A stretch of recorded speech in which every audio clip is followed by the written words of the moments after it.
Well, hey folks, here we are in the middle of April, and not a whole lot has changed, except maybe there's more bad news piled on top of more bad news.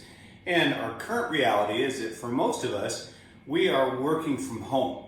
We might not be traveling. I know personally we don't travel anymore, so every day you get up, and every day to me seems like either a Saturday or a Monday. And I'm guessing that's about how you're feeling too.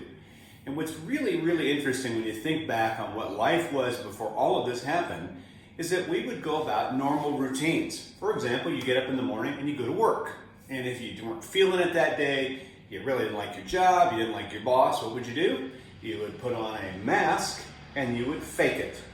Or think about this, Sunday morning, those of you that go to church. Nothing makes a couple fight more than a drive to church. I remember this when I was a kid.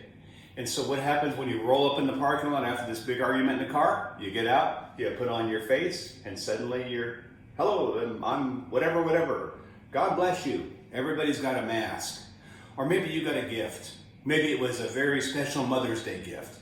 And you're like, God, that thing is nasty. But what do? You smile. See, for the most part, when things are good, we adapt to things that are not good by putting on a mask. But now that we're in the middle of something that's very different than any of us have ever experienced, sometimes what I'm starting to see, and I can only say it personally, I don't bother putting the mask on. If I don't like something, I just flat out tell somebody. So when we think about masks, we have to also think about what happens when life goes back to whatever the new normal is going to be. It's not always good to have this one on because you're not always able to share what's going on inside. And yet, I don't think anybody wants to be around this one. So the question is, who are you really? And have you taken the time to kind of think about who's underneath the mask? Because when all this is over, what people are going to remember is how you treated them when times were bad. So step number one is I want you to start thinking about what's underneath these two masks that we have the choice of wearing. Secondly, I want you to think about the people around you. And maybe you're observing behaviors from them you never saw before. What happened is maybe their mask has been removed too.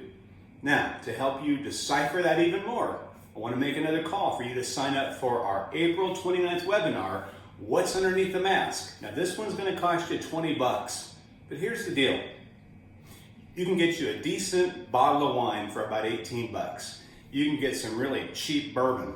Now, there's no such thing as cheap Tennessee whiskey, but cheap bourbon for less than $20.